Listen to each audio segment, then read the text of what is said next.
Hello everyone, welcome to our channel Universal Laws. This is the second lecture of our series on legal research methodology और इस lecture में हम बात करेंगे about legal research. There are various aspects of legal research जो कि हम इस वीडियो में डिस्कस करेंगे. So let's begin. सबसे पहले हम जानने की कोशिश करेंगे what is the meaning of legal research.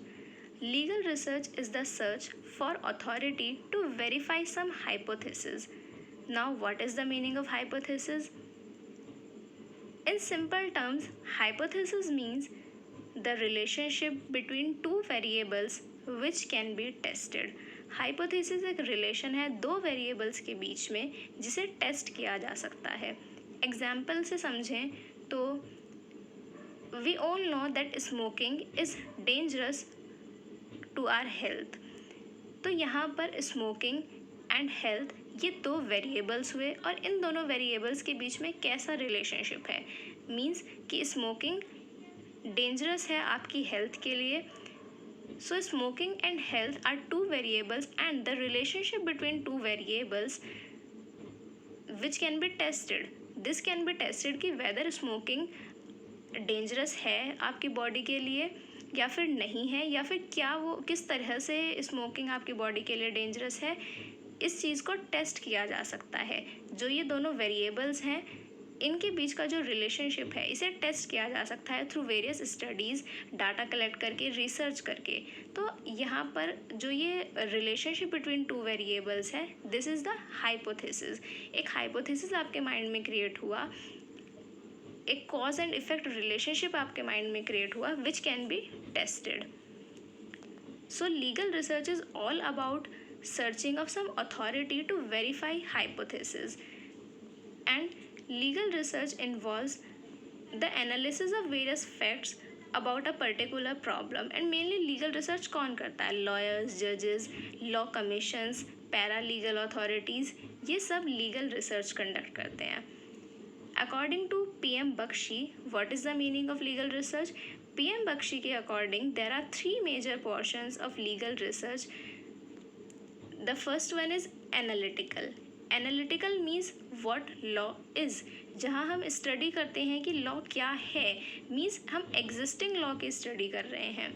Second is historical. Historical means हम जानने की कोशिश करें what is the history of law, what is the evolution of laws. किस तरह से जो लॉज हैं वो इवॉल्व हुए हैं. हमेशा से तो ऐसा नहीं था कि जो लॉज आज एग्जिस्टेंस में है वो बहुत पहले से भी सेम थे. लॉज इवॉल्व होते रहे हैं time to time. Third one is comparative. Comparative means the comparison with other countries, कि हम अपने कंट्री के लॉ को, अपने म्यूनिसिपल लॉ को कंपेयर कर रहे हैं with the laws of other countries. So ये तीन मेजर आस्पेक्ट्स हैं of legal research according to PM Bakshi. अब हम बात करेंगे about the steps which are involve in legal research, कि किसी भी लीगल रिसर्च में क्या मेजर स्टेप्स इन्वॉल्व होते हैं. First step is selection of a problem. जब भी आप कोई रिसर्च कंडक्ट करते हैं उसका जो सबसे फर्स्ट स्टेप होता है that is the selection of a problem. आप एक प्रॉब्लम सेलेक्ट करेंगे, देन फॉर्मुलेशन ऑफ हाइपोथेसिस. उस प्रॉब्लम के बेसिस पे एक हाइपोथेसिस क्रिएट किया जाएगा, then attack on the problem. अब उस प्रॉब्लम पर अटैक करेंगे. अटैक कैसे करेंगे? Through collection of data collect करके.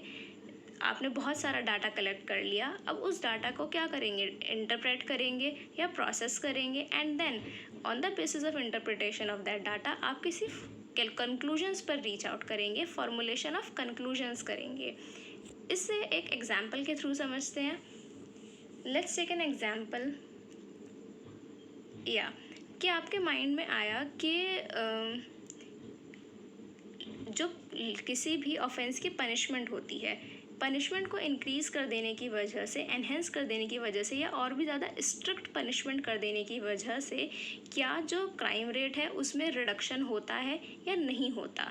ये एक प्रॉब्लम है जो आपके माइंड में क्रिएट हुई. आपको लगा कि पहले पनिशमेंट इतनी थी, अब उस पनिशमेंट को बढ़ा करके इतना कर दिया गया, पर क्या पनिशमेंट को इंक्रीज़ कर देने की वजह से जो क्राइम रेट है क्या वो कम हुआ. So this is a problem which came to your mind. अब इस प्रॉब्लम के बेसिस पर आपने एक हाइपोथेसिस बनाया। हाइपोथेसिस कैसे बनाया कि आपने अपने आसपास देखा न्यूज़पेपर्स में या किसी भी तरह से आपके माइंड में जो पहले से डाटा है उसके बेसिस पे आपने हाइपोथेसिस क्रिएट किया, या फिर जो आपको लगता है, जो आपकी पर्सनल ऑब्जर्वेशन है, दैट माइट बी ट्रू और that might be not true. ठीक, तो आपने उसके बेसिस पे एक हाइपोथेसिस क्रिएट किया कि पनिशमेंट को एनहेंस कर देने की वजह से क्राइम रेट जो है उस पर अफेक्ट पड़ता है, क्राइम रेट कम हो जाता है। सपोज आपने ऐसा सोचा और ये हाइपोथेसिस क्रिएट किया। अब हाइपोथेसिस क्रिएट करने के बाद एंड यहाँ पर हम देखेंगे, जो मैंने आपको बताया कि hypothesis is the relation of two variables. तो इस सिचुएशन में दो वेरिएबल्स क्या हुए? The first variable is punishment and your second variable is crime rate. So ये जो आपके दो वेरिएबल्स हैं, पनिशमेंट एंड क्राइम रेट, इन दोनों में किस तरह का रिलेशनशिप है, इसी चीज़ को फाइंड आउट करना इज़ डूइंग अ रिसर्च। आप अपने हाइपोथेसिस को या तो अपने डाटा कलेक्ट करके उसे सही साबित करेंगे, या आपका हाइपोथेसिस गलत भी हो सकता है।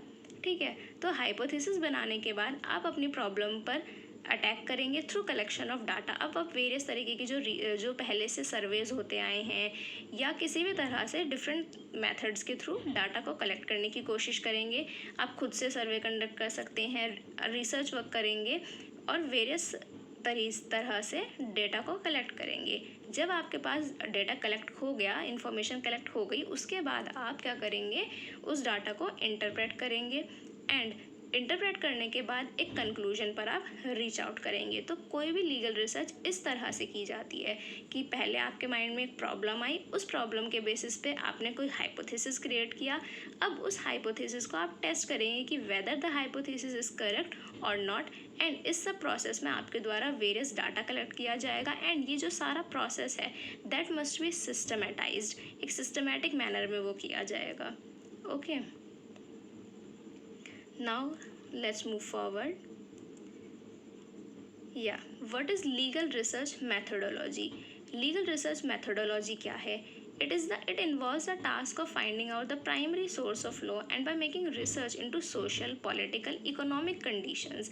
लीगल रिसर्च मैथडोलॉजी बेसिकली यही है कि आप क्या कर रहे हैं, रिसर्च कर रहे हैं, जो existing legal rules, regulations, statutes हैं उनको समझ के उन्हें सोसाइटी के साथ स्टडी कर रहे हैं कि उनका क्या इम्पैक्ट हो रहा है सोसाइटी पर, वेदर सोशल, पॉलिटिकल और इकोनॉमिक कंडीशंस हैं सोसाइटी की वो इम्प्रूव हो रही हैं उन लॉज की वजह से या बिगड़ रही हैं, या क्या इम्पैक्ट पड़ रहा है। This is all about legal research methodology.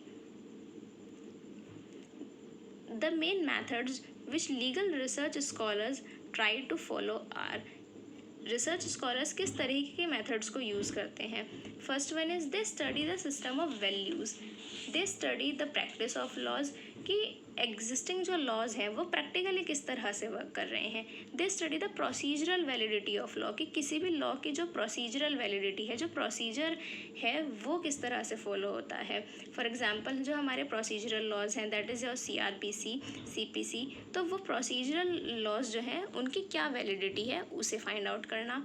Comparing the international law with municipal laws, municipal laws को the laws of our country, उन्हें आप कंपेयर कर रहे हैं इंटरनेशनल लॉज के साथ कि किस तरह से वो इंटरनेशनल लॉज के साथ हार्मनी में है या फिर उनको कॉन्फ्लिक्ट करते हैं, क्या उनका रिलेशनशिप है। देन लीगल इम्पैक्ट एनालिसिस कि किसी भी लॉ का क्या इम्पैक्ट पड़ रहा है सोसाइटी के ऊपर, क्या सोसाइटी की कंडीशंस उससे इम्प्रूव हो रही हैं या फिर वो सोसाइटी को कुछ तरह से नेगेटिवली इम्पैक्ट कर रहा है। ये सब जो है फाइंड आउट किया जाता है थ्रू लीगल रिसर्च।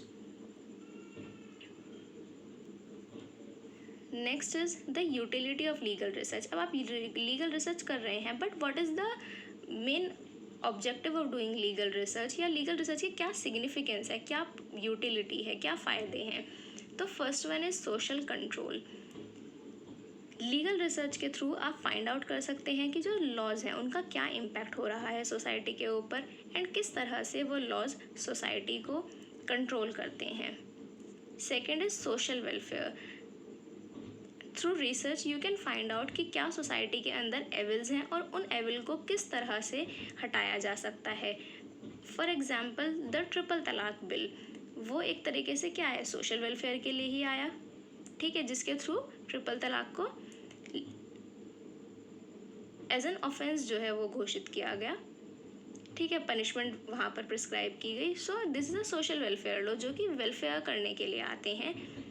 एंड ये कैसे पता लगाया जा सकता है, तो सोशल लीगल रिसर्च करने के थ्रू आप पता लगा सकते हैं कि सोसाइटी के अंदर क्या एग्जिस्टिंग एविल्स हैं और उन एविल्स को कैसे रिमूव किया जा सकता है। Third one is law reforms, कि कमीशंस और कमेटीज़ जो हैं, वेरियस कमीशंस और कमेटीज़ टाइम टू टाइम जो हैं वो फॉर्म की जाती हैं। किस पर्पज़ से? उनका बेसिक पर्पज़ यही होता है कि टू फाइंड आउट कि जो एग्जिस्टिंग लीगल सिस्टम है उसमें या जो एग्जिस्टिंग लॉज हैं उसमें क्या कमियां हैं, उसकी जो ड्रॉबैक्स हैं उन्हें फाइंड आउट करना और कुछ सजेशंस उसमें देना। Fourth one is to know the laws. Analytical research is basically concerned about knowing the law, that what is the law, existing law क्या है उसको find out करना। Fifth one is to understand the working of laws. आप research कर सकते हैं to understand कि law किस तरीके से इम्प्लीमेंट किए जाते हैं, किस तरह से वो वर्क करते हैं, किस तरह से प्रैक्टिस में आते हैं। Because it is not important to make the law, but it is more important to implement those laws. So that अगर आप जब रिसर्च करते हैं और अगर आप पाते हैं कि किसी लॉ का प्रॉपर इम्प्लीमेंटेशन नहीं हो पा रहा, तो जो प्रेजेंट लॉ है उसे अमेंड किया जा सकता है, सो दैट उसे प्रॉपरली इम्प्लीमेंट भी किया जा सके। बिकॉज केवल लॉ बना देना इज़ नॉट द सॉल्यूशन, उसका प्रॉपर इम्प्लीमेंटेशन होना भी उतना ही ज़रूरी है। Sixth one is comparative study, means comparing the municipal law with the international laws. And by doing this जो रिसर्चर है वो सजेस्ट कर सकता है कि म्यूनिसिपल लॉज में क्या चेंजेस की ज़रूरत है, किस तरह से हमें अपने एग्जिस्टिंग लॉज को चेंज करना चाहिए ताकि हम और एक बेटर सोसाइटी की तरफ मूव फॉरवर्ड कर सकें। So in this video we discuss about the meaning of legal research, the steps which are involved in legal research, what is legal research methodology, and utility of legal research. So here our video comes to an end, and guys, if you like this video then please do subscribe our channel, like this video and share this video as much as you can, and